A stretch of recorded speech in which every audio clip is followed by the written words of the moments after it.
Welcome to the Nobody Knowz podcast with Callie Zamzo.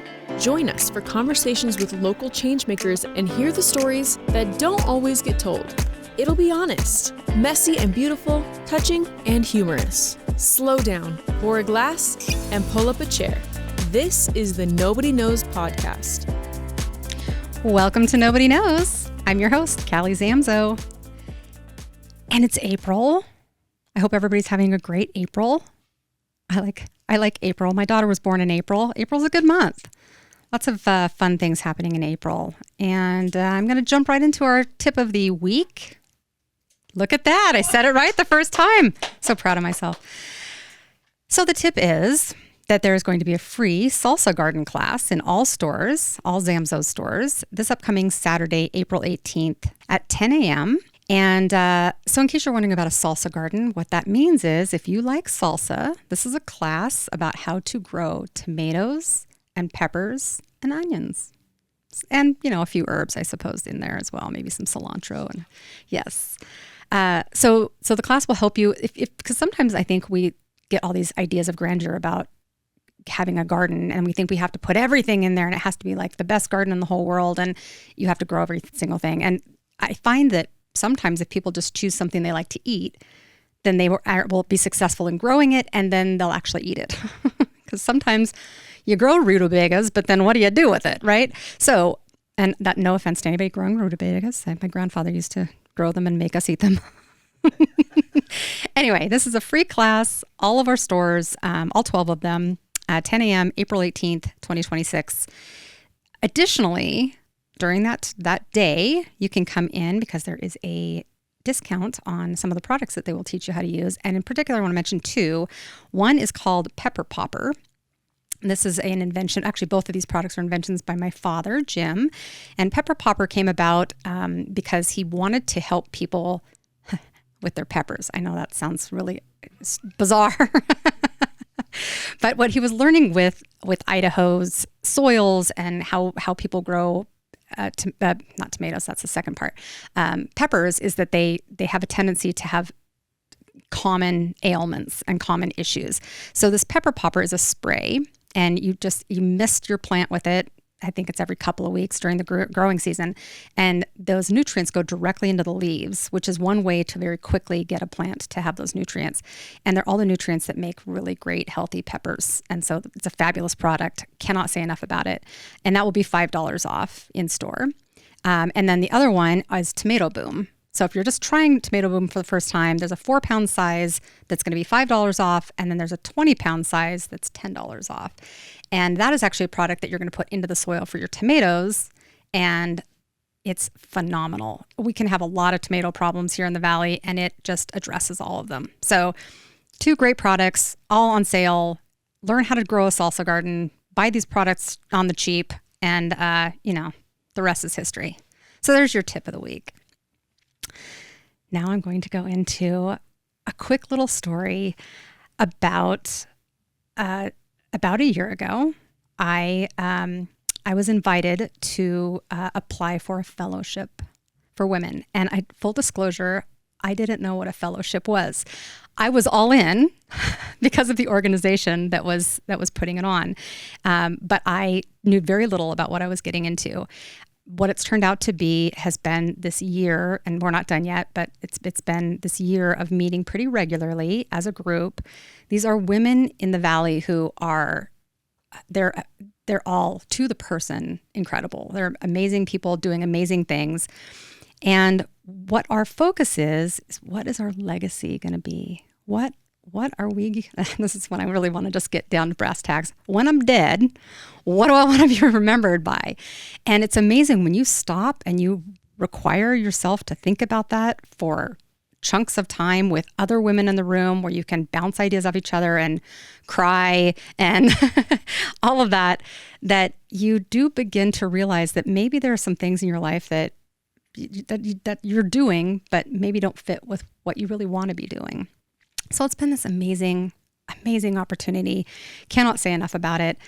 And I'm very excited about our guest today because she is the brainchild of this and so many other things. So please welcome to the studio, Jamie Scott. She is the president of the J.A. and Kathryn Albertson Family Foundation. She's also, now I can say, my friend. Welcome, and thank you for being a part of the show. Thanks, Callie. First of all, I'm inspired by the salsa garden, so thank you for the tip of the week. I think I might have to go. I do not have a green thumb at all, so I have a lot to learn in that area, but I really want to. I really want to be the neighbor that comes over with like a barrel of zucchini and be like, I have too many. But so thank you for that inspiration and also that amazing introduction. Oh, you're welcome. I don't think it's during. I think this whole conversation will help people truly understand you and like get to know you a little bit better, which I am excited about because I find you to be a phenomenal human being. And so I'm excited to share you with the audience. That's so kind. And I have been listening to the podcast in order to try to prepare. And I just have to say, I love what you're doing. I've learned about so many incredible people that are living in our community right now that I didn't know about. And it just makes me feel positive about where we live and the people that are here. So thank you so much for doing this. All right. Well, that's it. That's the show. Thanks for listening. And this is what we do. We pump each other up as women. That's right. So good. It's so good. Okay. So would you just take a moment to kind of share just maybe, and you don't have to go into the depths of it. We can kind of get to that at some point, but kind of tell us a little bit about what you do currently and sort of who you are. Yeah, thanks for the opportunity. It's been a little bit of a journey. I did actually go to work in our family foundation, the J.A. and Kathryn Albertson Family Foundation, which was started by my great-grandparents in 1966.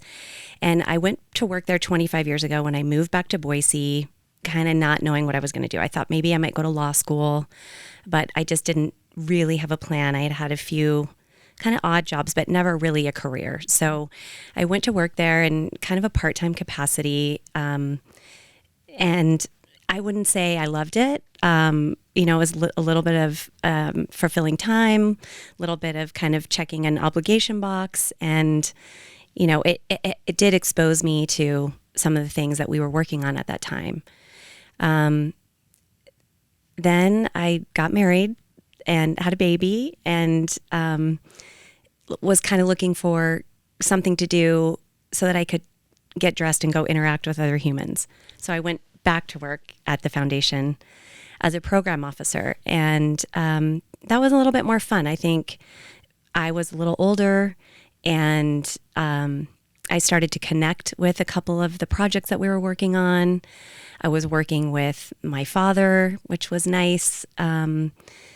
And I started to just understand a little bit more about what the foundation was about and what we were doing.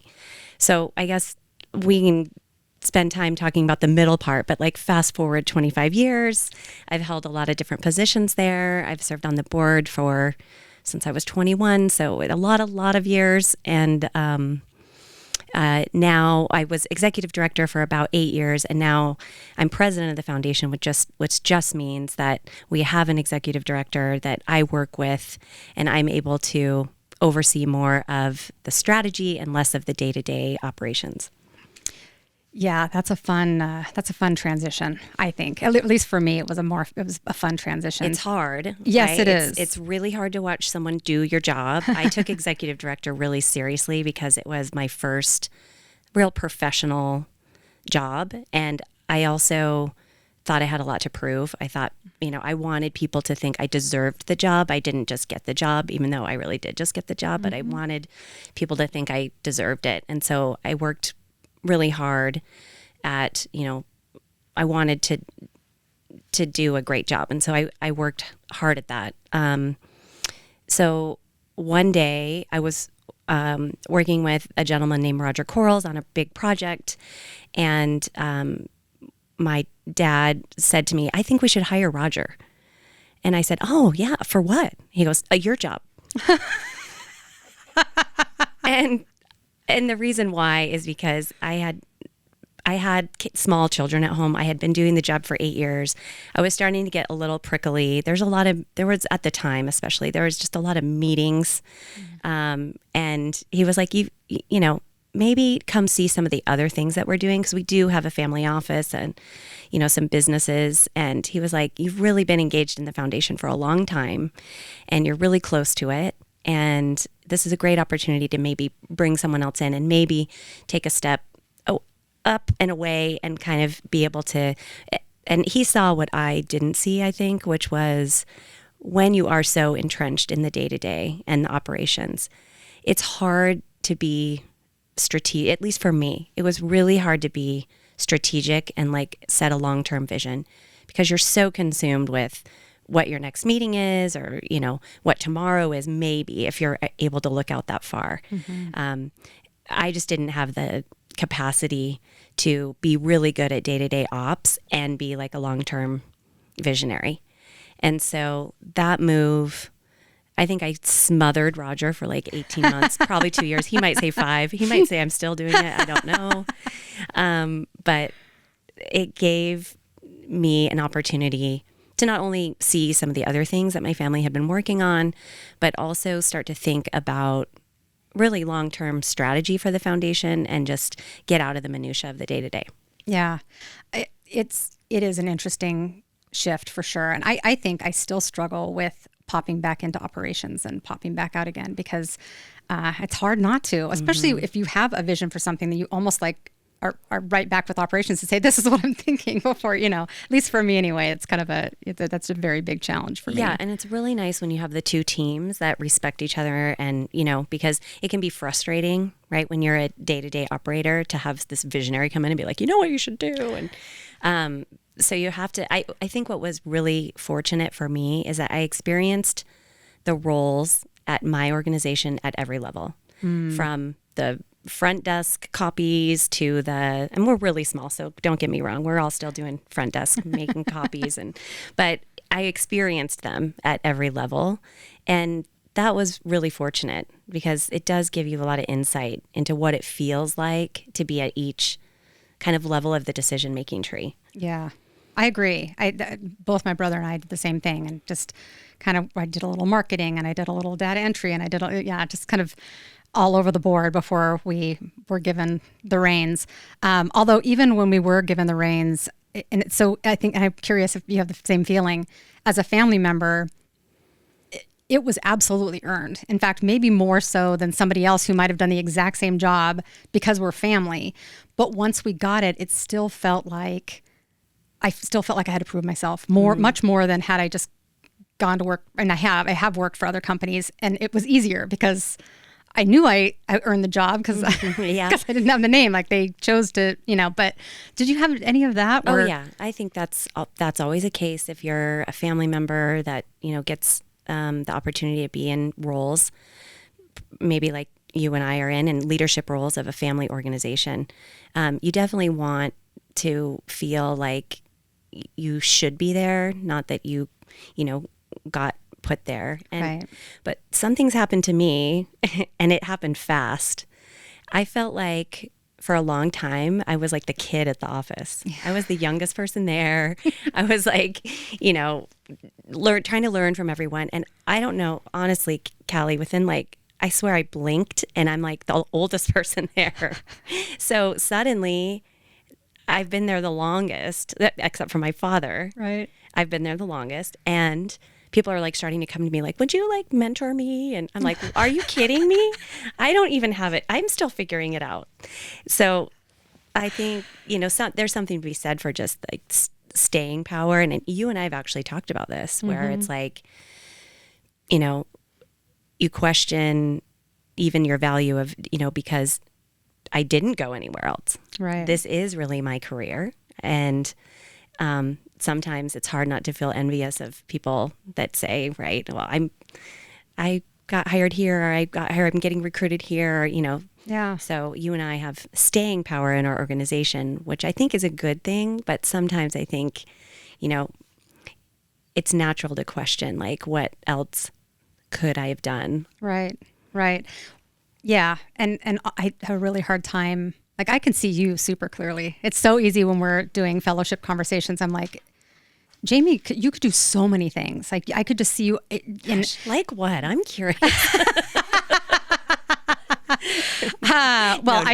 First and foremost, I think you could be a comedian. I think you should consider that because you are very funny. It's one of my favorite things about you. Is you get all of us laughing so hard sometimes that talking about peeing our pants. I feel like sometimes I'm going to be in that position, but I can look at you and say, yeah, you could be all these different things. But when I think about myself, I've got all this head trash because I have been at the company for so long, and I'm good at what I'm doing at the company, but I don't know that anybody else would find value in me. Mm-hmm. And like you, now granted, and you're younger than I am by a titch, but knocking on 50, I am 50 right there. It feels like getting into an age when people wouldn't necessarily want to hire me, which I think is not true. Yeah, I think that we're actually in our prime, but anyway, it's easier for me to look at you and say, oh yeah, like you could do anything. When I look at myself, I'm like, but I'm really kind of like, this is it for me. Yeah. Well, I think what you're seeing in me is what I see in you. And it's just hard to see that in yourself. Yeah. Right. And that is one of the reasons for the fellowship is this, like, what does it look like when you have a group of not best friends, right? You're not best friends, but right. You've got a supportive group of objective and supportive people that are listening to you and trying to help you kind of get to your best self. Yeah. And part of that is telling you and being like mirroring back to you like, no, that's not true. You can do anything you want. And the organization that you're at is lucky to have you, and your contributions are vast. And that's been, I think, something that's been special about having that group. Yeah. I think most of the women in the group they kind of knew each other beforehand. And I have this very thin string. It was one of the people in the fellowship lived across the street from me years ago. Mm-hmm. And somehow I popped in her head as somebody to be considered for this. And I'm so grateful for that. I feel like, something bigger than me made this all happen for me because it is the perfect timing for me. And I'm hearing this from everybody, and we're all in different stages of our lives too. But I'm hearing that right and left about how people are, this is like the right timing. Yeah, a little bit. I mean, there was a little bit of thought that went into curating the group. And one of the big criteria was if the women felt like they all identified with being in some type of transition. So is there something going on with you or with your life or in this stage that you're at that feels like it's a time of transition? And that could be a variety of things, because if you think about our group, whether it's I'm just about to be an empty nester, or I have been in a career for many years and maybe I am thinking about what's next, or I'm actually ready to retire and that feels scary too. How do I spend my time? Or I'm in a transition in a major relationship. So that common thread, I think, has led us to go really deep and have really meaningful discussions about what do I want? Yeah. Because so often, and I don't know that this is gender specific, but when you are raising kids and trying to build a career, particularly as a woman, your needs are not at the forefront. Right. And so some of us, for the first time, when kids go off to college, or maybe our career is not so demanding, suddenly we are in a position for the first time to ask ourselves what we want. And I've found that to be kind of scary. Yeah. Because I'm not totally sure. Yeah. I'm not a person that has a ton of hobbies or, so it's just like, if I'm not taking care of children and I'm not working really hard at my desk and I'm not feeling guilty at either one of those places, then what am I doing? Yeah. And what's our worth? I think that's part of what is happening for me anyway, is this realization that I have intrinsic worth if I'm doing nothing, which shouldn't be, but mind-blowing to me. Like, wait a minute, if I'm not running a company, making sure my kid's got whatever she needs, making sure my husband's got whatever he needs, being on this board, being on that board, then do I have any worth intrinsically? Mm-hmm. And that's the part I think that has been the hardest, but also the most rewarding, is to look myself in the mirror and say, if I do nothing at all, I still deserve to be alive here. Like I still am supposed to be here. Yeah, and not equating your worth with just being busy. Right. Right. So that's definitely a trap I can fall into, which is if I'm not busy all the time, then I'm not contributing. Right. Right. Yeah, it's a fun thing to wrestle with. So this was not the first fellowship. You actually have a separate group. Will you tell us a little bit about that and like how that all began with the other groups? Because now I think I want to say you're like in the 10th cohort, or something like that. Yeah. So tell us about that. Well, the fellowship that you and I are in, that's women specific, it's the first cohort, and it's been a bit of an experiment. And it was an idea of one of my colleagues to say, look, we have this other fellowship, which I'll tell you about in a second, but I think we're missing an audience that could really benefit from this. And so we kind of started digging deep in what would a women-specific fellowship look like. And it's not a bunch of man haters, as you can attest to. Not at all. It's really dealing with women-specific issues in health, relationship, finance, and career. So those are the topics that we've been talking about. And again, we're focused more on kind of midlife women that are going through these transitions, thinking about, as you know, we've done a lot of education on health, specifically midlife and menopause. We've done education on finance. What does it look like to retire? What do you need to retire? How do you create an estate plan? Things like that. And then in our next kind of educational session, we'll talk about what does it look like to make a midlife pivot? And, how does that look? So that's been the kind of the framework for the fellowship that you and I are going through as a little bit of an experiment. But you're right. It was inspired by another fellowship that we have been running for about 6 years. So we have a veterans initiative at the Albertson Foundation called Mission 43. And Mission 43 focuses on really post 9/11 veterans and their families. And our mission is to make Idaho the best place to retire after military service, to live, work, and play. So we focus on employment first. Like we have a lot of young people that are retiring from the military that went in during 9/11, and they were high-ranking officers, and they're getting out of the service, and they're 45 years old, and they have a lot to give. They're very service-oriented, right? They've had a background of service. So oftentimes they have a hard time translating the amazing skills that they've developed in their military service to civilian life. So we have many people that are there to support them in translating their military skills to civilian skills so that they don't get underemployed. So first, we focus on employment as purpose. Everyone wants that purpose. I want to feel like I'm contributing. And then it's education. So many of them have a GI Bill. They might want to go back to school. They might want to get a master's degree. They might want to get some training. So we help them navigate that. And then most importantly, it's engagement. It's like, where are my people? Where are people that understand what I have been through? Many of them have moved around with their families, have not been able to put roots down. And so engagement. And out of Mission 43, we probably have, it's free to any service member that wants to join. And there's many events that you can attend. That might be an employment workshop. It might be a coffee hour to meet people. It might be a speaker series on someone that's a veteran that started a business so that you can learn about that.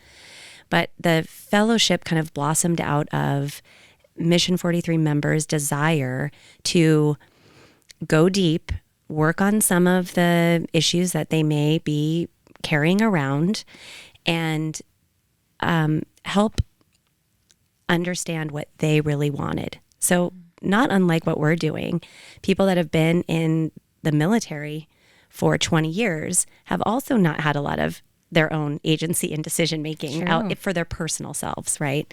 And so for the first time, they are also having the freedom to say, what do I want to do? How do I want to spend my time if I'm not reporting for duty? And many of them need some time and space and some support and a group of their colleagues that understand what they're going through to do that work.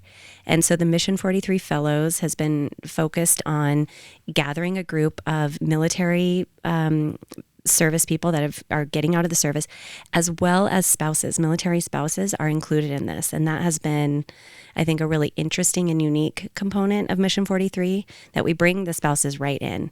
And because they have also experienced what it's been like to be in the service, just from a different side. Yeah. And so I think we're on cohort number 7 or 8 of the Mission 43 Fellows, and it's about a year-long experience.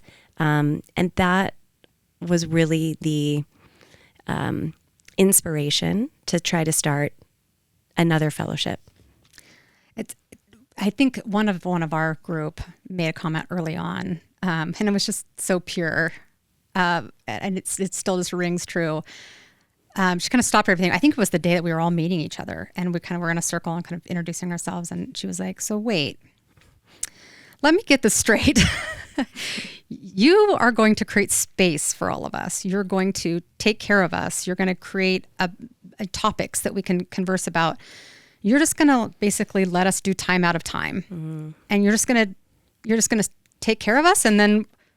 Yeah, I think if I the comment I remember, Callie, was she said, "Wait, you're just going to invest in women and see what happens?" Yeah, that was what it was. Like mind blown. So a long time ago, probably 15 years ago, our foundation made a very conscious shift. If you look at a lot of philanthropists that are similar to ours, the main way that you're going to expend your resources is to invest in programs. So the programs that are out, whether it's, hey, this is a program that's going to teach kindergartners how to read. This is a program that's going to help veteran people get jobs. It's very program specific, because that's an easy way to expend your resources and give to an organization that is trusted out there, that is doing good work. And for a variety of reasons, that wasn't really working for us and our family. We were not feeling the connection to the work. We weren't always seeing the results that we were hopeful for. And we made a conscious shift to change our giving from programs to people. And the reason why I think more philanthropists don't do that is because we're obsessed with scale, right? It seems like there's no way you could ever scale the work if you're just going one person at a time. But honestly, I have seen that to not be true, because with Mission 43, for example, with some of the schools that we're investing in, yes, it's one person at a time, but it's their family that comes along for the ride. It's, their community that starts to benefit when they start showing up in a different way. The ripple effect is huge. Like, I seriously have goosebumps right now telling you about it, because I've witnessed it so many times over and over again with the investment in an individual. What that ends up doing for, the greater community is it's intangible. And yes, we put metrics around our programming and things like that. So when she said, you're just going to invest in women and see what happens. But you know what does happen? They start businesses. Yeah. They start advocacy organizations. They start running for school board. They open a business. Like, they get out of a toxic relationship. They start showing up better for their children. It's unbelievable. I mean, that's what we have seen, and it's really re-engaged our family to the work, because we've started to have relationships with people that are able to benefit from some of the work that we're doing. And there's no better feeling than when you feel like you've really helped someone see the best in themselves and show up for their community in the best way possible. I remember you saying that early on, and I didn't feel it yet until I was a part of the fellowship. And now I totally get it. And with me personally, I definitely feel it, but I've seen it in every single woman that's a part of the group. Yeah. You've seen, and the stories that they're telling and the things that they're doing. And there's been some pretty major moves. Some of our players, like, they're doing it, which is inspiring to the rest of us. Going. And yes. The fellowship is like the launching part, right? It's like a 1-year time. And you're right, it really is just a lot of headspace. Yeah. But then afterwards, the group usually stays pretty tight and engaged. They're there for each other, and they're able to support people going through big life changes. Yeah, it's awesome. Yeah. If I haven't said thank you, thank you. Oh, I'm so glad, Callie. It's been so grateful to be part of it. To be with you more as well. Yeah. And you're right, like every single person in that fellowship has just become such a special person to me, and it's, I think, an incredible group. Yeah. I really love the balance of, because there are definitely things that we have prepared for us that we're working through. But then there are after hours, and some of the after hours have been really fun and engaging and just getting to know one another. And every single woman in that group is a keeper. Like I so the rest of my life. And I don't know about you, but like, I'm not out looking for new friends. No. I feel like I barely see my friends that I want to see enough. And, but this has been, for me, I'm getting a lot out of it going through this, first version. It made me see that I was probably limiting my experiences in just human connection by not pushing myself to, get to know people on a deeper level. I feel the same way. Can we talk about the foundation in general? And because it is, number one, are you completely Idaho based or just mostly Idaho? I mean, it seems like most of what you're doing is right here in the state. Yeah. So we are Idaho based. So when Joe and Kathryn set up the foundation, they didn't actually put parameters around it. They really set it up as a charitable organization. It was in 1966. They just wanted to be tax efficient. So I'm sure they were advised by their many accountants that they should set up this private family foundation as our structure. And that's only important if you want to know all the rules that we have to adhere to. But they did not say, we want you to give to education or we want you to give to veterans. They just set it up as a means to give charitably. But I think even they might be surprised with how their wealth has grown since 1966. All of their wealth went into the foundation when they passed away. And so it became really important it was really my dad who took that on to set up the foundation. And he's a strategic man, and he felt like we need to set up for our own benefit. Like, what do we want to accomplish? What do we want to do to be really good stewards of this money and this legacy? And so if you looked back at their giving history, they had given a lot of their money to education. Partly, my grandfather never graduated college. He did go to the College of Idaho, but he had to drop out because he couldn't afford it. And he always really wished that he could have graduated college. My grandmother did graduate college. She was much more studious. My grandmother, Kathryn, actually graduated, little history. She was the first graduating class of Boise High School. She was actually born in Boise, Idaho. So long history here. And my grandpa wished that he could have done that. And he always felt that education was the great equalizer or the great opportunity. Yeah. If you could go and get an education, then you could do or be or become anything. And so they gave a lot of money to schools, including the College of Idaho and other institutions. And so it was an easy place to start our focus.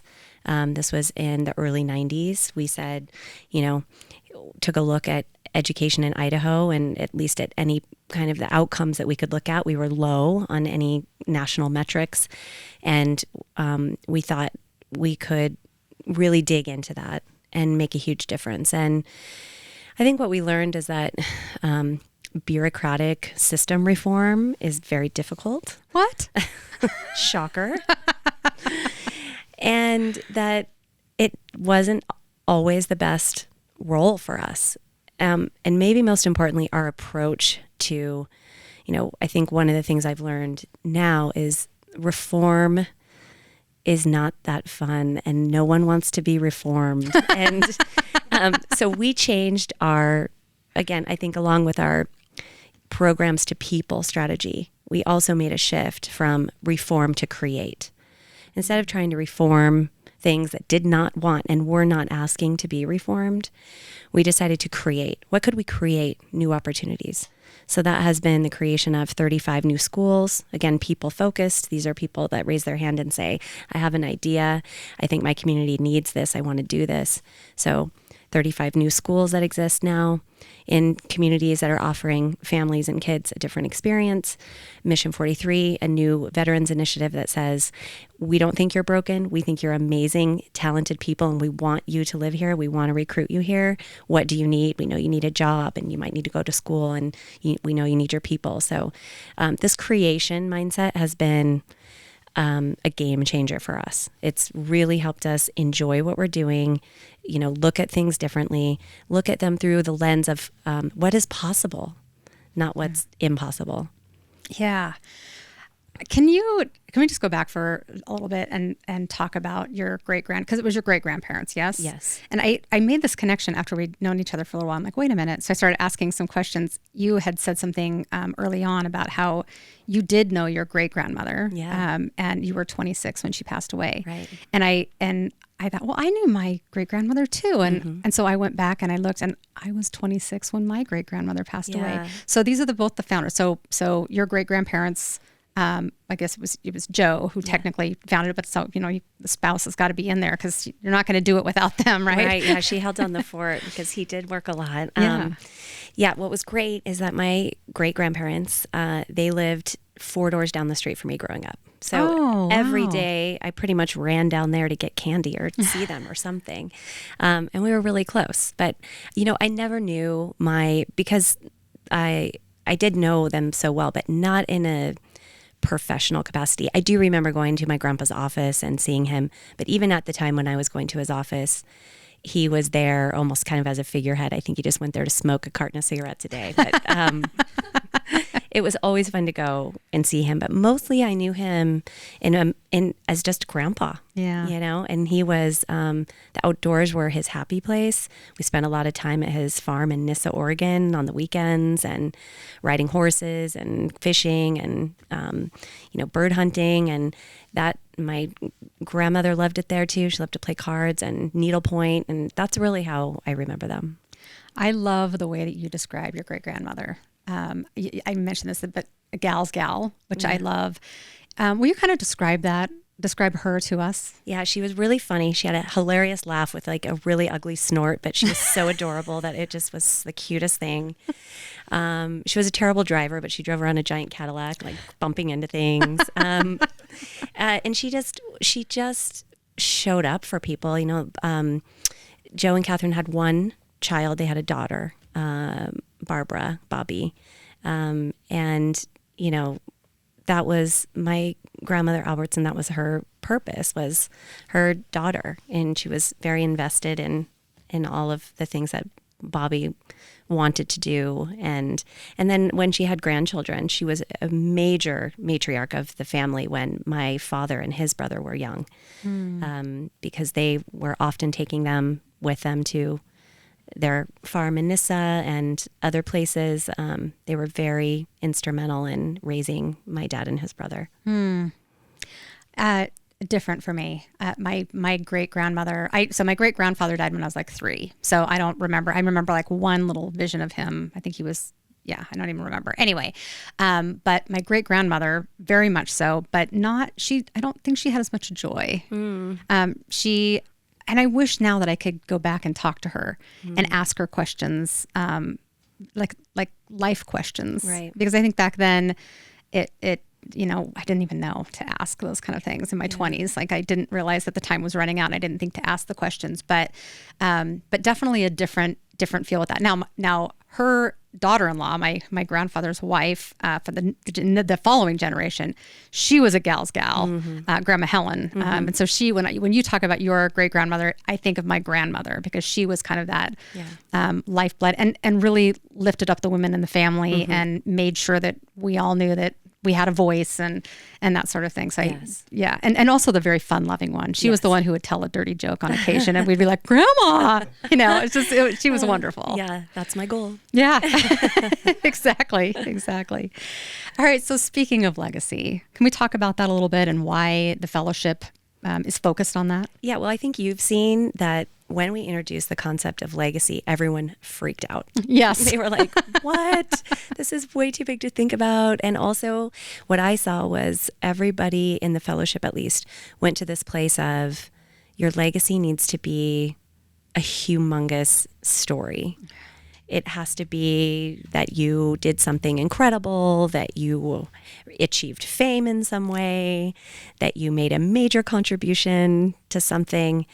So one of the things that happened in our fellowship that was a really neat experience for me is that we asked everyone to bring to our circle their version of a legacy lady. Who was a woman that inspired them, that they had an impact on them, and that could you tell us about their legacy? Well, what happened was everybody brought like the lady next door or their grandmother who was not famous, except maybe for her apple pie in the neighborhood or so, just the little things. And it wasn't that they achieved major feats, but they were there for that woman, and they made a big impact on her life. And the other takeaway that I thought was really important is that as much as they remembered the things that they brought to the table to lift them up, they remembered their imperfections. So many. I mean, that's like the best part. This lady wasn't perfect. She smoked a pack a day. She, drank a cocktail while she was driving her car. Right. She, and what that did for the group was go, oh, I get it now. Your legacy is just your life story. That's all it is. And the intention of this fellowship digging into that is you're in control of that. How you show up for people in the world, and the behavior that you're modeling them. Like, am I having fun? Am I bringing people joy? Am I volunteering to causes that make me feel good? That's the thing I think we're asking people to reflect on is, you have control of that maybe now more than you did when you had little kids or you were working really hard. So what is it that you want to do for that time? How do you want to show up in the world when you know that other people that you're making impact on are watching you? So legacy is just your story. It's not a big scary, you don't have to think about a big feat that you're going to accomplish in order for your legacy to be worth something. So that's been, I think, the intention of thinking about it. When I think about my grandparents' legacy, of course, it's a supermarket, but it's not that's not the legacy to me. It's how they showed up for me. The opportunities that they brought to our family, the belief that they had in me that I could do things that I didn't think I could do. At the last fellowship, we had one-on-ones. We partnered up with somebody else in the fellowship and kind of talked about some of the things that we want to do. And then we chose one thing. Like, what's one thing that we're going to be focused on?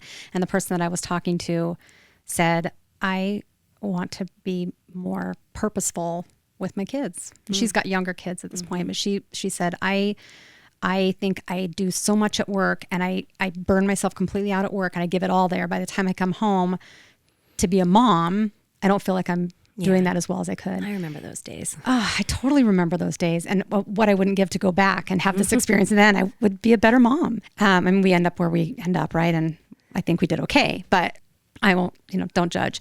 Anyway, but I thought that was interesting because that is definitely a part of her legacy. It's part of all of us, any of us who are moms, it's part of our legacy. But that wasn't what I was expecting when I joined this group. I thought it was going to be like, are we going to, who's going to be the first one to be back on the moon again? Or, what, like something like, is there something major? But that is major. And speaking to kind of that ripple effect of dropping a pebble and having it ripple out, if she is a very, very good mom to those two boys will be members of society that are good to other people, and the ripple does continue, and it becomes this wonderful thing. Yeah, and it's not about being perfect, right? No. That's also something I think women in particular, we really have a hard time letting go of this notion of perfection. And it's like, maybe the thing they remember, one of the memories, it's the regret that, mom dropped the tuna noodle casserole and said the F word, and then they all laughed and ate it off the floor. And it's like, that was a really, memorable experience. So it's not about perfection. Yeah. That is, by the way, one of the things that I quickly learned about you, that from a distance, observing you before I knew you, I didn't know. And now that I know you, you are not afraid of imperfection. I'm sure that's a compliment. It is a compliment. It's like the highest compliment. I think we're all so afraid. We all want to have everything be so perfect. And you are a very poised, lovely human being. And you can be messy sometimes. And I love that about you. And it makes me feel like I can be messy around you, which is such a gift to me, I do take that as a compliment, Kelly. Seriously. I don't think people probably see that very often. Well, because you do if you're close to me. I mean, I think anyone that I work with on a daily basis, or, I do like to joke around, and I don't take myself too seriously. Yeah. I love that about you. And you are incredibly poised. You were interviewing somebody in our last cohort, and it was a very important person. And you were, I could not, nobody could have done it better. Like we were raving about you behind your back saying, holy cow, that was a tough thing that she did. And it looked so easy. You made it look so easy. Well, as a friendly, I am really comfortable when I'm in front of people, like my colleagues and my friends and my family. I definitely can be myself. And I think the older I've gotten, I can do that even outside of that arena to people that I don't know as well, or people that, maybe I need to try to impress. I think my style is one of just like authenticity and humility, and to just not be so serious. And it usually helps people connect faster because you're not trying to be someone they're not. Right. Well, I love it. Yeah. And you have inspired me in so many different ways to be that's so nice. More wholehearted and, more fully present and a little bit irreverent, right? You're not irrelevant, irreverent. You're so irrelevant. You're not offended, right? Not at all. Okay. I think it's time for me to talk about our sponsor. So I'm going to do that in a very herky-jerky way here. I'm loving this conversation, by the way. Thanks, me too. I'm so glad that you agreed to do this with me. And I wish we were going to spend the whole day together. That's what I wish. Oh, what are you doing after? Well, nothing. All right. This episode is brought to you by Zamzows, your local source for garden, pet, and planet-friendly products. As a thank you to our Nobody Knowz listeners, use code FAMILY, see what I did there, at checkout on zamzows.com to receive 10% off your online order. The discount applies automatically, is valid online only, and excludes lawn programs. And it runs through June 30th of 2026. You can even buy online and pick up in store at any of our 12 Treasure Valley locations. Visit zamzows.com and let's grow something good. Nobody knows like Zamzows. Okay, it's time to move into sharing is caring. Oh, I can't wait. Okay, here we go. Let's start with a leader who helped shape how you think. Oh, it's definitely my dad. I've had the opportunity to work with my father for almost 30 years. And especially when I first started at the foundation, we were in meetings together multiple times a day. And I always thought, gosh, what's one question? Someone would be presenting something or we'd be talking about something. I'd think, what's the one question that's not being addressed? What could I ask? And I'd be like, I got nothing. And then my dad would say, yeah, I have a question. And then he would ask like the perfect question. I feel that. Yeah. So I just learned a lot from his approach, also in saying, I don't know when you didn't know, saying, I don't know what that word means. Go back and tell me what that word means. Just being really honest and comfortable that the people that were around you, we were all in the same boat trying to solve the same problem. And so seeking information, he was and is really good at that. I feel really grateful that my father is still around to mentor, because to this day, I'm learning things from him and like, oh yeah, I didn't think about that. And that's the other thing we have in common. So we both work with our fathers. We also both work with our brothers. Yes. We don't have sisters. Yeah. So that's a whole separate podcast. All right. Next question. How about a Boise place that helps you reset? Or I'm going to say an Idaho place. Oh, yeah. Idaho place. Boise, I'd have to think about. I would say the foothills. I would say Kathryn Albertson Park. I would say the river, Bogus. I love Bogus. But Idaho is McCall. Like McCall is my happy place. And it has been my grandparents, not Joe and Kathryn actually, but on my mother's side. My grandparents on my mother's side met in McCall. In like 1942-ish. So we have a long history of being there together also as a family. And my husband always says, your blood pressure goes down when we hit Valley County.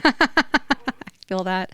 So they met there, were they living there or did they just... For the summer, yes. There's so many stories like that of people being up in McCall or in that area for the summer. Yeah. Anyway, tell the story. I would love to hear it. Oh, well, my grandmother, Betty, she worked at the dress shop, the dress boutique at the Shore Lodge. And my grandpapa was pumping gas at the marina at Shore Lodge. And yeah, they met there and they were 20 years old. And so we've been going to McCall for a long time. And I'm relaxed and happy there.